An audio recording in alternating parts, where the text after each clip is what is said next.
and really noticing the good in others. And that encourages this sense of looking out for what's good in each other. I'd love to share some of my passion for this idea of kindness, not as a soft, weak, nice to have, but as a fundamental, strong, brave way of approaching life. We're bombarded with media that's wired to the negative. That's what generates headlines and clickbait. We're in social channels that amplify rage and hostility. And yet, all around us, there are millions of people living everyday lives with generosity and kindness, caring for their loved ones, looking out for each other. And we are part of that, and we can contribute even more to that. And the beautiful thing about all the research on happiness is that when we are generous to others, when we make time to connect, to give back, to volunteer, to be part of our community, to share enthusiasm, to listen well, this is just such a reciprocal gift that we give to ourselves because it kind of gives us a boost, but crucially to our families, to our communities, and to the wider world. And there's some lovely studies about how our kind acts have ripple effects beyond the ones we can even see.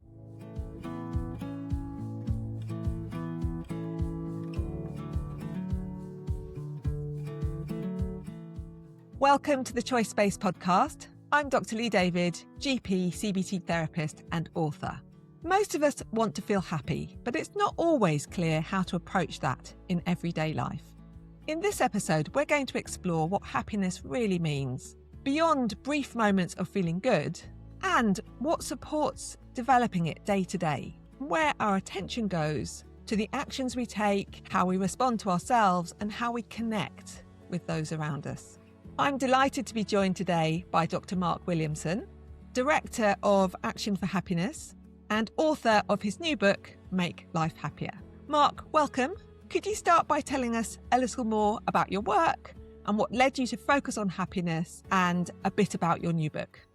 Well, hello, Lee. It's lovely to be with you. I have, for the last 15 years, been running Action for Happiness, which is a non-profit, but also a growing community or movement of people that believe that their actions can make a difference when it comes to happiness and well-being. So we take the science of what really works, and I've had the privilege of working with hundreds of leading experts in well-being, and then we try to help people apply that in their own lives, not just for their own benefit though. And one of the crucial things I really want to get across in our conversation today is how happiness is a interdependent aspect of our lives. We are social creatures and our own well-being contributes to others, and also the way we help others contributes to our own well-being. So the fundamental idea with Action for Happiness and all of my work is how can we do things that make a difference? And also how can the little actions we take have a ripple effect beyond just our own lives to help our loved ones, to help our neighbors, our colleagues, and the people that we interact with in our lives.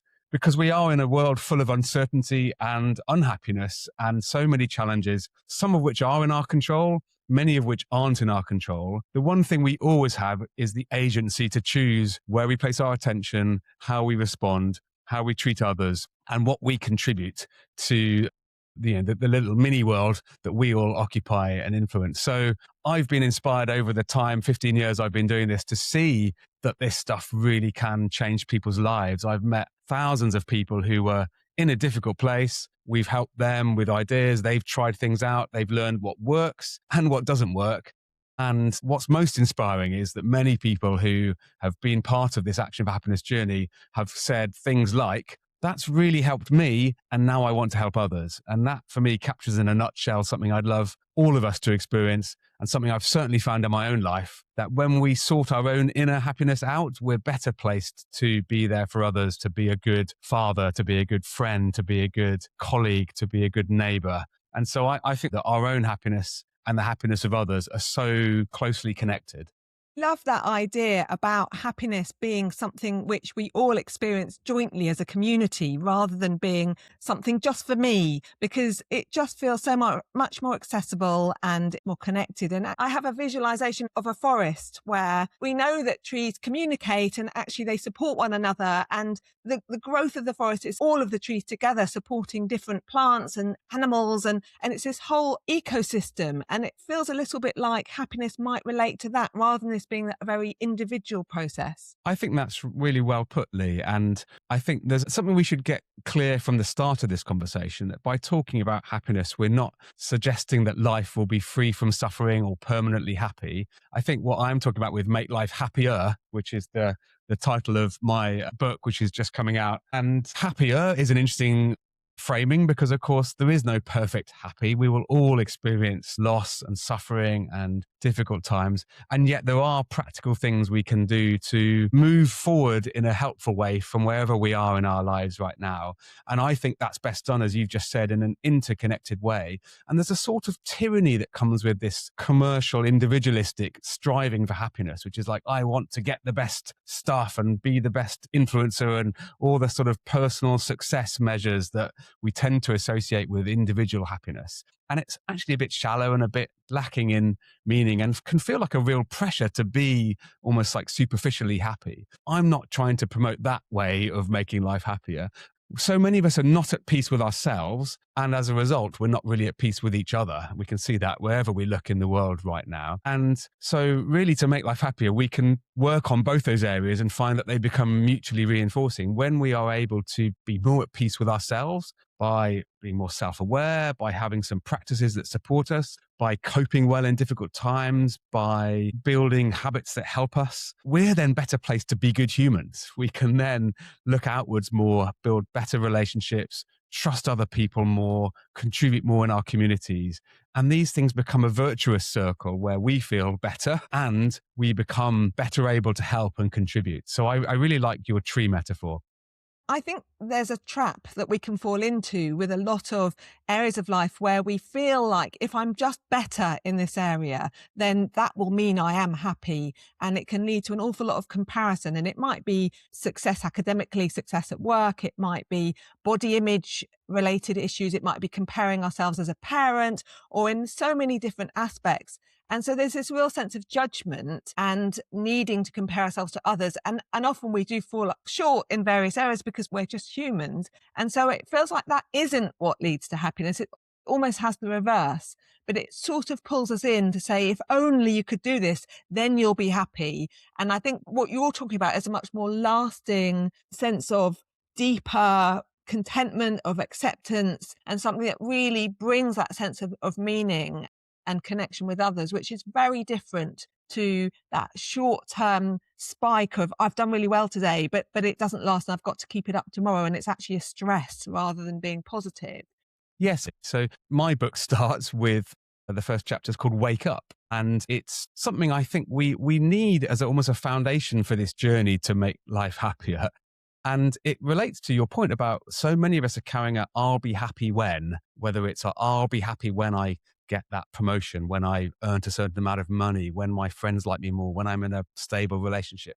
It goes on and on. And of course, that's what marketers sell us. A lot of advertising is saying you'll be happy when you get this and have this and so on. My own wake up was realizing that I had been following what's called extrinsic motivation. So I had spent most of my life wanting to please and impress others. I feel like I'm a sort of people pleaser, maybe these days a bit of a recovering people pleaser.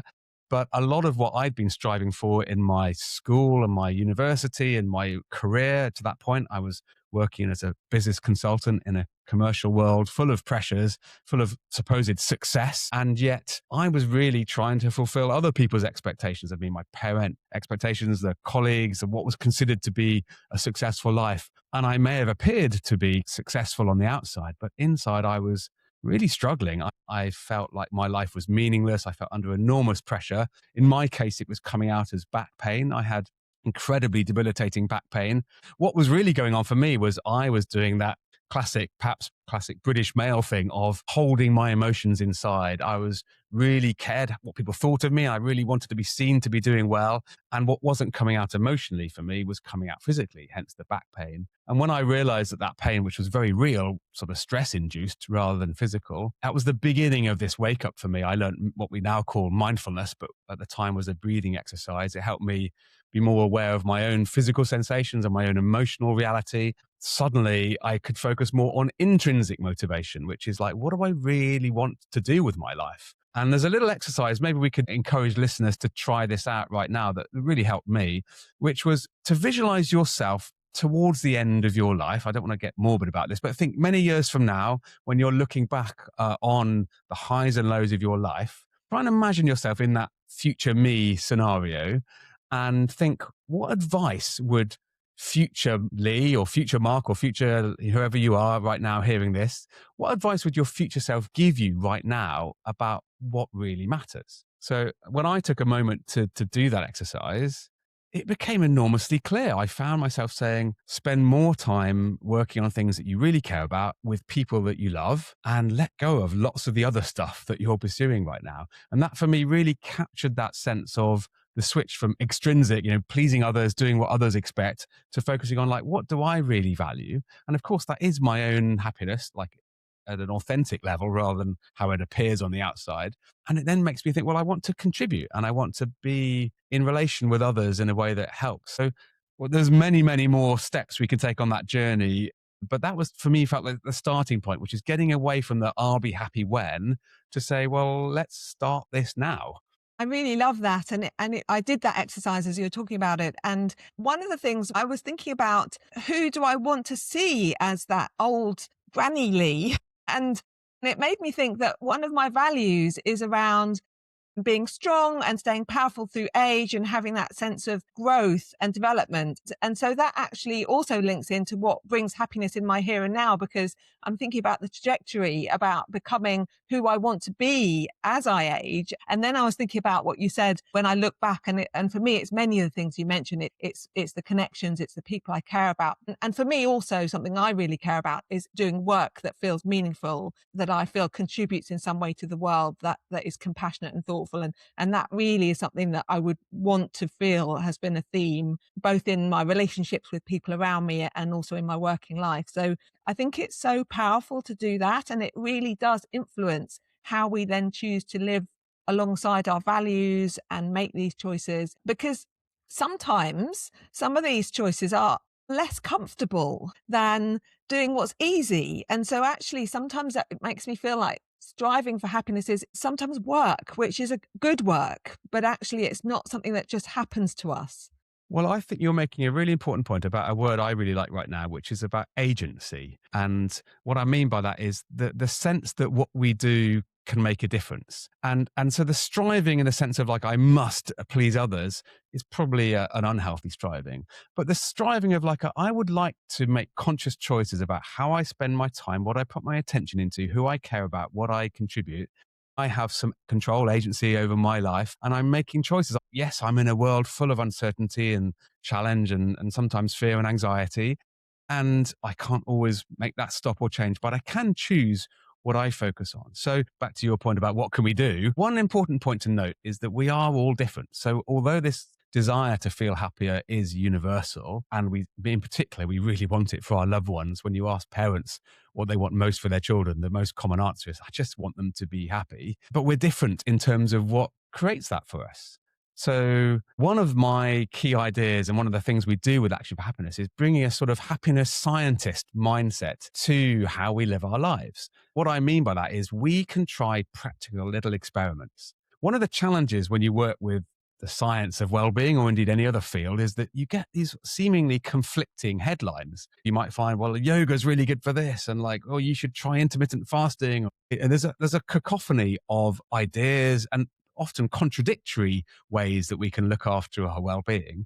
And that in some ways makes sense because we're all individually different. And I like this idea of doing what I call N=1 experiments. So anyone who knows about scientific studies knows you have an N number, like there were 20,000 participants. If a study says that cold water swimming is brilliant for your health, but when you jump into a cold water, you don't find that it's great for you, the N=1 of your own experience matters more than what the generalized study said. I find this really empowering because it means we can look at the well-being insights that are out there. We can say, oh, I might try joining a choir, or I might try, as I have in my own life, getting out on my bicycle, or I might try mindfulness, and then I can see if it works for me. And that ability to dabble, if you like, and learn. I don't think that as so much as striving, as more like treating your life as a little bit of a laboratory of, well, let's find out what works, but be really deliberate about it and say, okay, well, I'm going to notice how I feel. So probably my favorite foundational life skill for making life happier is some version of mindfulness. Now, for some people that immediately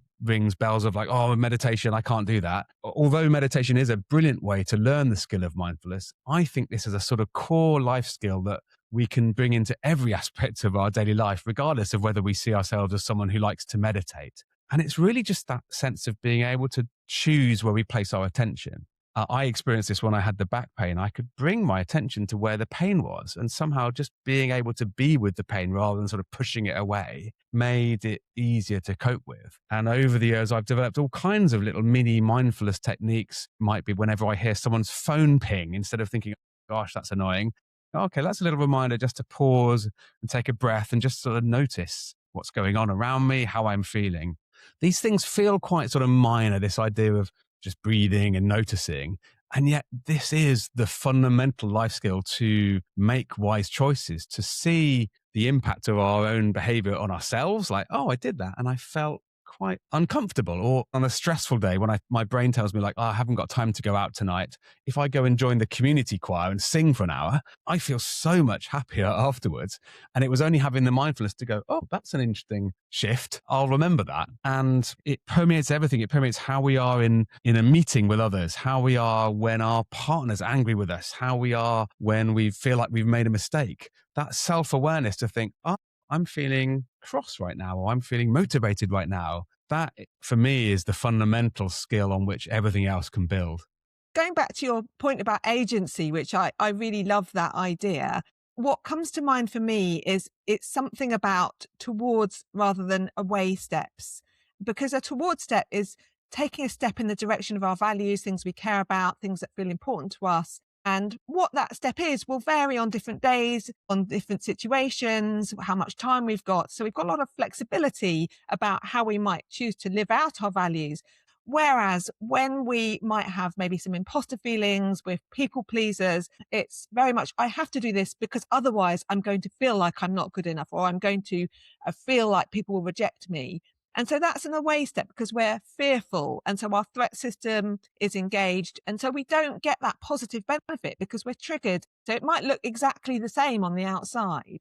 And it's a bit like, I'll go to the gym because I care about exercise and looking after my body, versus I go to the gym because I feel ashamed of my current body and I feel I'm not good enough. And they look the same. You're both going to the gym, and yet one of them is this lovely positive experience of feeling agency and power over our and values-based choices. And one of them is a sense of running away from fear and threat and shame.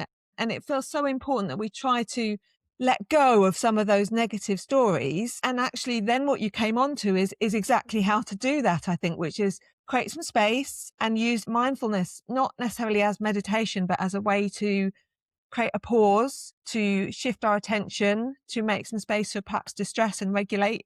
And so it may be having a breath and saying, I feel a bit triggered, or I'm feeling worried about my body shape today, but not necessarily then letting that run away with us as to how we then respond to it, and then come back to, okay, what matters? What matters to me, and what choice can I make that would support me? And it feels like that lovely sense of bringing your attention, and it might be bringing our attention to something beautiful in our environment, or it might be something like, I need to notice that I'm finding this hard, and is there a way to look after myself? So again, that's really varied and individual, isn't it?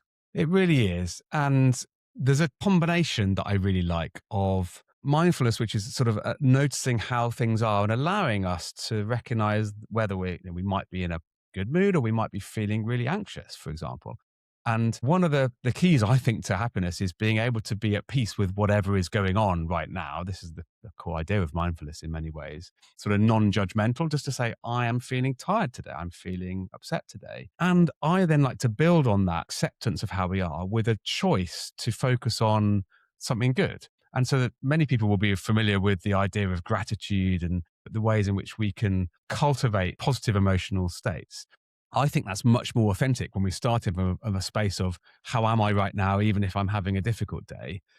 And still, and I think and is an important word here, we're not pushing away the negative. We're saying, and I can choose what I do, but also what I focus on. So I have found, as well known and obvious as it might be these days, the practice of at the end of a day saying what went well today, what's been good, has over many years helped me train myself to look out more and experience more good in my life. The exercise of thinking about 3 good things at the end of the day helps me sleep better, helps me get out of my own way when it comes to sort of making a mountain out of a molehill or getting stuck in cycles of worry or doom loops and thinking, well, no, I'm healthy, or I've spent time with a loved one, or the sun came out today. And that's not suggesting that the stress at work or the challenge I'm facing financially or whatever it is has gone away, but it's saying I can also choose to place my attention on things that I very often take for granted. And when I do that, I'm better able to respond wisely. So I think gratitude and choosing to focus on what's good is a really powerful skill, but we can also bring that into our relationships. We can turn to our loved ones and say, what's been good for you today? I find that a much more helpful question to ask my children than how was your day, because it's encouraging them to share what they're excited about. And so we can create these interactions that help people to see more of what's good, to get more of that sort of approach rather than avoidance idea that you were talking about there. And then, of course, once we've discovered some things that are helpful, we run into this big challenge, Lee, which is that behavior change is really hard. And we are creatures of habit. And many of us have habits of behavior and emotional responses that have been wired into us through our early life experiences, the family situations we grew up in, and our own coping strategies that we developed, some of which might be positive, some of which might be not serving us so well. So in my work with Action for Happiness, this idea of behavior change turns out to be so important. So agency is great to get you started, but the only way you keep a change going is sort of understanding what we call the habit loop. Like, how do we form and maintain positive habits? So if I find, for example, as I have, that cycling is great for my well-being, how do I make that part of my daily life? And so there were various little tips and tricks about building and maintaining positive habits, which I talk about in the book. That's so important. And I think gratitude is such a lovely idea. And I think it relates to the fact that, the negativity bias of the brain, that our brain can be like Velcro for all the difficult stuff that's happened, all the times we've maybe felt criticized or something's gone wrong. And our brain is wired to remember that stuff so that if fire is hot, we don't want to get burnt several times before we remember. We want to remember that straight away. So our brains are great at remembering things that go wrong. But the other stuff, the lovely stuff, the positive moments, the things that we enjoyed, we're less wired to remember that automatically. So it's a bit like a non-stick pan sometimes for some of those good experiences. They just slide off and we forget about them, or we might discount them and say, oh, well, that wasn't really that good. And so it feels like the gratitude is around Velcroing in some of these positive experiences and recognizing them, like Post-it notes, sticking them on the wall saying, yep, this happened. And they don't have to be giant, do they? They could be lots of small ones. It's the multicolored small experiences that build up to create that lovely picture of variety and difference that happens over the course of a day, a week, a month. I think that feels very powerful. Just to start with that, do you think that the small stuff woven together makes a big difference? I do. And there's a couple of quotes I love on this. So John Kabat-Zinn says, the little moments, or something like that, they're not little. They're what makes life big in a way. And on the subject of gratitude, one of my favorite ideas is enjoy the little things, because one day you'll look back and realize they were the big things. And I think so often in our little moments of every day, there's so much potential joy and connection in moments, around the breakfast table, or bumping into a colleague, or being out in nature, that feel like they're part of everyday life and not very big. And there's so much big stuff going on in the world. And yet so much of our life is spent in everyday moments, and being able to, as you say, extract the good from it and sort of weave that together helps us feel that life is going better overall, and builds this sense of agency that, there are things in my life that are good, even when things feel uncertain. And that creates hope, and it creates a desire to sort of build more of that. So I do think there's an idea of momentum when it comes to happiness actions, that we can get on a bit of a roll. And when we build in a bit more self-awareness and a bit more appreciation of what's good and a bit more time with others and a bit more letting go of some of the unhelpful worrying or the activities that don't serve us so well, it sort of really builds that sense of can-do and optimism. And I like to talk about realistic optimism, because one of my worries with this whole area of happiness is there are some unhelpful snake oil sailing type gurus telling us that if only we manifest and imagine and appeal to the law of attraction, then everything we want will come to us. I think that's sort of unrealistic optimism. But for me, sort of practical optimism is to say, look, I can't control everything, but I can choose what I do. And these little moments of good together help me get more out of my own life and leave me better placed to help others. Well, I'm an engineer by background, and I like bringing in an engineer's mindset to this challenge of living well. Happiness engineering is really like, how do I piece this together in the complex, messy reality of my life? I may not be sleeping well right now. I might be dealing with challenges in our local neighborhood. I might be really worried about what's going on around the world. And I can choose how I look after my physical health today, what I say to my loved ones, how I weave in that habit I'm trying to build in a way that becomes part of daily life. And that sort of engineer's approach to like piecing together the bits that make life better.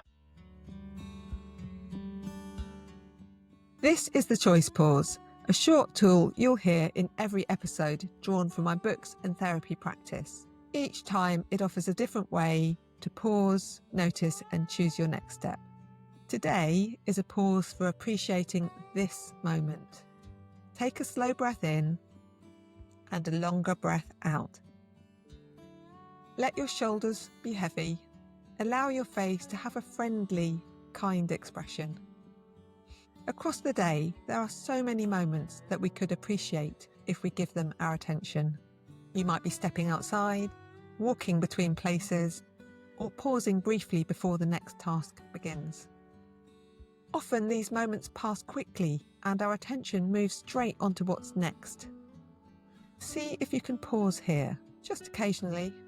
Notice where you are, the light, the space, how you're feeling in this moment. Just for a few seconds, look for something that you might appreciate. It could be the way the light falls on something nearby, a patch of sky, a flower or a tree, a friendly face or a small smile, a sense of warmth or a moment of quiet. Let yourself pause and notice. You don't need to change anything, just allow it to register. This feels peaceful. That looks beautiful. I'm enjoying the taste. It feels nice to smile. There are small moments like this all around you. And when you begin to look for them, they become easier to find. And as you continue with your day, see if you can keep your attention open to small things that you might appreciate and carry that with you into what comes next. I love the idea of engineering happiness. You can't control every outcome, can you? But what we can do is put things together in a way that maximize our chances. But life is about probabilities and not about certainty. So we can do things that are most likely to be helpful. And then if they're not working, we can flex, we can adapt, we can change them. So I'm really liking this idea about going back to our values and our elderly person, looking back on life and saying what really matters to me and what do I want to ensure that I'm prioritizing as I live. And then we come back to, okay, can I notice the things that actually I do value in my day-to-day life by bringing my attention to it? And then we come to, okay, what do I need to put in place? What habits, what behaviors do I need that will actually move me in the direction of these values, that will actually support me to create, to engineer this positive happiness life that we're talking about, which is so complex and has room for sadness and grief and loss and complexity, but also has got space for the things that we care about. And so, yeah, definitely, I think it would be great to then think about how do we start to make those choices that actually allow us to enact, to behave in ways that really support the things that matter. Thank you. And there are lots of experts that I talk about in the book on things around habits and behavior. And I try and blend all of their ideas together. But some really important things to know about habits. One is tiny habits really help. So whatever the thing is that we want to build in our lives, starting with the smallest possible version and make it something that continues to happen regularly, ideally daily, but without beating ourselves up if we fall off the wagon for a day. So if the practice is, I'd love to learn to meditate, don't set yourself up. I'm going to meditate for half an hour a day to start with. So I'm going to take like 5 mindful breaths for half a minute every morning until I've got that sort of sorted. Or if it's, I want to exercise more and get fitter, I want to be healthier. Well, start with like, I'm going to get outside for 5 minutes, 6 days a week or something like that. So something really manageable, something that even on the difficult days, we can make sure we do it. So that's the first idea on habits, like keep it small. The other thing is we really value the experience of feeling a sense of accomplishment, but also feel good emotion. So another great thing is every single time you do something that you know contributes to your well-being or indeed helps others, really sort of do a little micro celebration. Think, yeah, that was great. I'm really glad I got outside. I'm really glad I took time to have that conversation. Thank yourself for having done that, because what that does is it builds almost the dopamine hit that we get at the end of any activity. This is why computer games are so addictive and screen scrolling is so addictive. It gives us a little hit of dopamine. We can create that same idea for ourselves for positive habits by thinking, that was great, and really sort of celebrating. Oh, I'm glad I paused there. And there's all kinds of ways. My other favorite habit tip is about bundling things together. So taking something you want to do and combining it with a thing you already do. If we already brush our teeth every day, we can think of things we're grateful for while we're brushing our teeth. If we always boil the kettle to make our coffee, we can do some stretching or take a mindful pause while the kettle's boiling. So building a thing you want more of in your life into a thing that you know you already do regularly is a really helpful way to build habits. And then we can also use it one that Katie Milkman calls, I think, temptation bundling, which is to say something like, well, I'm only going to allow myself to do this sort of guilty pleasure, like watching a favorite show, while I'm doing something I really want to build. You know, I'll only watch my favorite show, for example, while I'm cycling in the gym, or I'll only listen to that podcast I love while I'm out walking, or something that builds the thing you want more of in your life along with something you love to do. So it helps, especially for habits that we're sort of struggling to build, to make it linked to something really pleasurable. The thing that so many of us do is we make change or this idea of happiness engineering hard for ourselves unnecessarily. So the top tip really is, if you want more of something in your life, make it easier. If you want less of something in your life, make it harder. So if you don't want to eat as much junk food, get it out of your kitchen. If you want to get out walking more, leave your shoes by the door. These like little micro changes to our environment really shape how easy it is to build and maintain helpful, healthy ways of living. Yeah, those are so important. I really like the idea of connecting something that we find a bit more challenging, but we really want to do, with something that we already enjoy, because it will just change the association we have it. Maybe we have a feeling of negativity about doing activity, and so as soon as we think about it, we might start worrying about, am I fit enough? And so actually by linking it to, well, I'm just going to think about this podcast that I love to listen to, or this audio book. So I think that feels so powerful.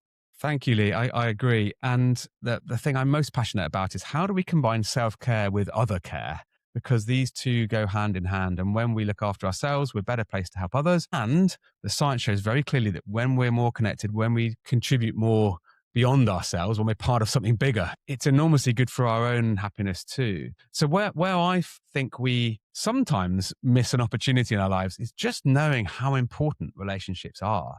So the longest ever study of human happiness and health, the Harvard study run by my friend, Professor Robert Waldinger, they have looked at the factors that affect lifelong health and happiness across a whole range of different aspects of life. And the single biggest predictor of a long and healthy, happy life is the quality of our relationships. And even just knowing that and being aware of that, for me, just changes priorities. It's like the most important thing in life is our relationships. And of course, that's with our nearest and dearest. It's with our wider circle of contacts and colleagues and neighbors.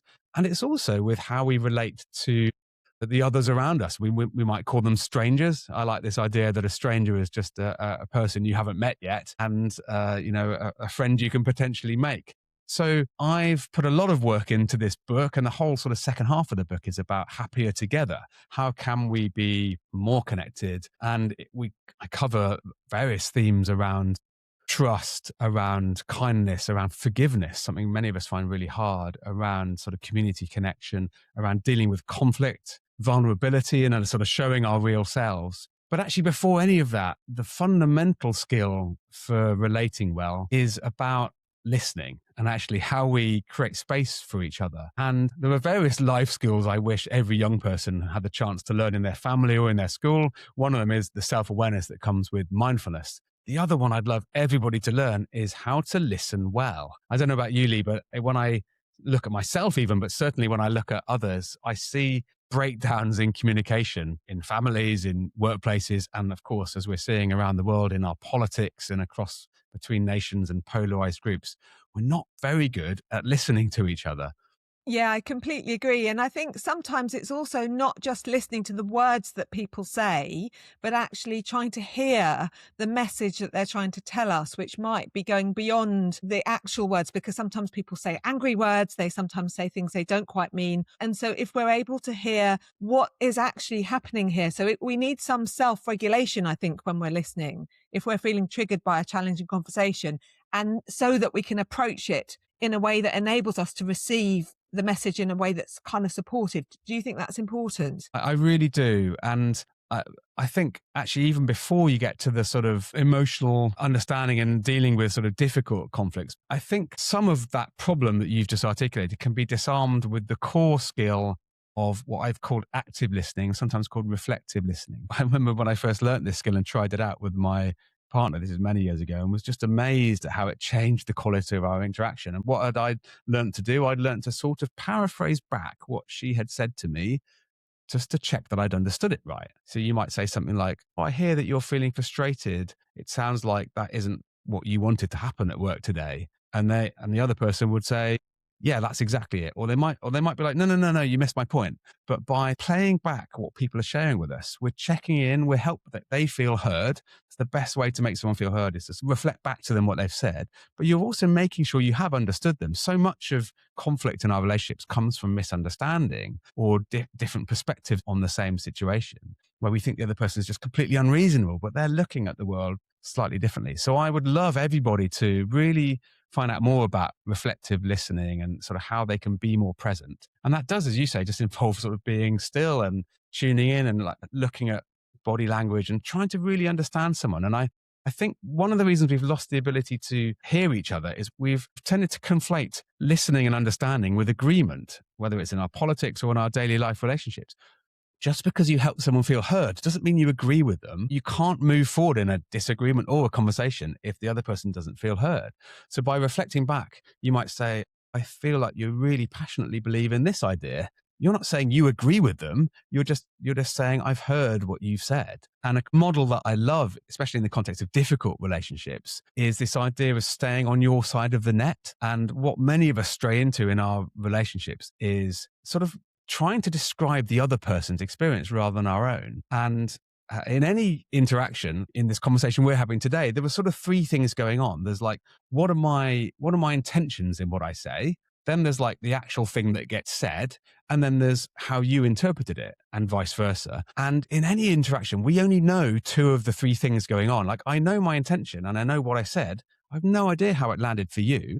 And likewise, you know what I said and how it landed for you, but you don't know what my intention was or my motivation. And that humility that comes with saying, I don't have all the story here in this interaction, so I'm going to stay on my side of the net. When you said that, I felt a bit upset, or I saw that you did this, that left me feeling a bit uncertain. I'm not saying you always do that, or you don't understand me. I'm not describing the other person's emotions or intentions. I'm keeping it to me. And I cannot tell you how much this is a life changer in relationships. When we stay on our side of the net, we allow the other person to share an experience and they immediately disarms conflict. And so I would love in our politics and in our families to have more of this wise interaction where we own our own emotions and we allow the other person to be and to share. And I'm just hearing also something perhaps around curiosity, so that we approach the conversation with a sense of, let me understand, let me listen, and let me discover, rather than a preformed expectation or idea.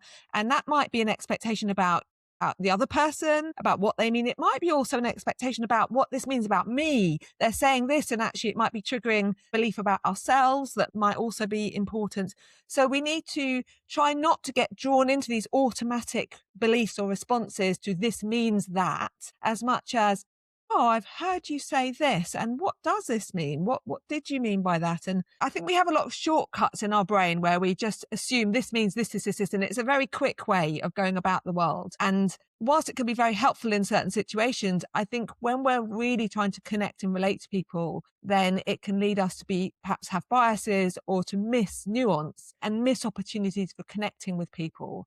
I think we miss out on so many opportunities to connect. And I think so sadly, we see so many relationships, well, I mean, in some cases break down, but also in many cases just fail to flourish. We have parent-child relationships that feel unstable. We have marriages and partnerships that break down. We have disagreement in workplaces. So much of this comes from the baggage we're bringing ourselves and our inability to be at peace with ourselves, and our inability to really allow the other person to be and to accept them and to listen and to share and to allow a difference, and again to bring curiosity rather than judgment. So there's huge opportunity for us there once we realize that, to do our own work and to stop contributing our part of the difficulty. Now, we can't control the other person's behavior, but we can choose how we respond. And one of the choices I love to make is to choose being kind over being right. And that doesn't mean letting go of our values or being trampled on or sort of not standing up for injustice. I'm just saying sometimes the right thing to do isn't to prove your point, to make your case to win. Maybe the right thing to do is actually to be generous and to be kind and to be forgiving and to be tolerant and to look for the good in other people. And this idea of catching people doing good, like with children in particular, is like, instead of criticizing, going like, I love the kind thing you did there, and really noticing the good in others. And that encourages this sense of looking out for what's good in each other. I'd love to share some of my passion for this idea of kindness, not as a soft, weak, nice to have, but as a fundamental, strong, brave way of approaching life. Because all around us, there's this apparent unkindness, but we're told a false story about the world. We're bombarded with media that's wired to the negative. That's what generates headlines and clickbait. We're in social channels that amplify rage and hostility and all that's bad about human nature in the world. And yet, all around us, there are millions of people living everyday lives with generosity and kindness, caring for their loved ones, looking out for each other. And we are part of that, and we can contribute even more to that. And the beautiful thing about all the research on happiness is that when we are generous to others, when we make time to connect, to give back, to volunteer, to be part of our community, to share enthusiasm, to listen well, this is just such a reciprocal gift that we give to ourselves, because it kind of gives us a boost, but crucially to our families, to our communities, and to the wider world. And there's some lovely studies about how our kind acts have ripple effects beyond the ones we can even see. You know, I might get on a bus, and instead of being rude or unpleasant, I could say a friendly thing to the driver, who's then slightly more tolerant to the next passenger, who then goes on to have a more productive conversation with their partner later that day. These tiny little micro interactions do ripple out more than we imagine. And one of my favorites is the choices we make, back to this idea of mindfulness, in how we use, for example, online media. So here we are in our social media bubbles and so on. We can choose what we amplify. Am I going to amplify that scary, shocking, annoying, outrageous, fearful thing? Or am I just going to let that slide, move on, and like share something really optimistic or really kind or really generous? And that's a contribution we can meaningfully make to the circles and ripples we have. And when we approach life caring about the happiness of others as well as ourselves, everything improves, and we really can make things better together. I love that so much. So just to finish, Mark, and we always do a quick choice-based takeaway at the end. For someone listening who wants to be just a little more engaged with happiness this week, what small step would you suggest that they might take? I'd say be aware of moments when you feel happier and moments when you feel less happy, and just notice what's going on there. And be a little bit brave and try putting your happiness scientist hat on and consciously try to do something, maybe something new or something you already know works, that supports your happiness and will help you be a better human. And be intentional with that. Recognize you have this agency. Even when life feels out of control, you can do something. I love that. And I'm going to pick mine today. It's going to be linked back to your point about listening, because I think that's so powerful and it's hugely connecting. And I think we often get caught in our own heads about what we're going to say and how we're being perceived. And that actually cuts us off from really listening to the other person's experience. So my quick tip would be really focus on listening. Give 10, 30 seconds to really pause, absorb what the person's saying, maybe check back in, ask a question. That's interesting. What did you mean by? Or ask a second question that really explores another person's experience. Just ask that extra little layer to really make sense of what they're saying, whether it's a negative thing, whether it's a positive thing. Make a pause and explore it with curiosity. I really love that. And it reminds me of something, a great tip, which is focus more on being interested than being interesting. We think we need to be interesting to others, but what we all want is people who are interested in us, and we can be that for other people. I love that too. Brilliant. Thank you so much. So thanks for listening to the Choice Space podcast. I hope this conversation has offered a little room for you to pause and think about your next step. We've linked all the ways you can connect with Mark in the show notes and a link to his amazing book, which I strongly recommend. I've really enjoyed reading it myself. If this episode has been helpful, please download, follow and share with someone else who might value the conversation as well. And please do leave a rating or review on whatever platform you listen on. It really does help people to find the show. This episode was edited by Elle Dixon.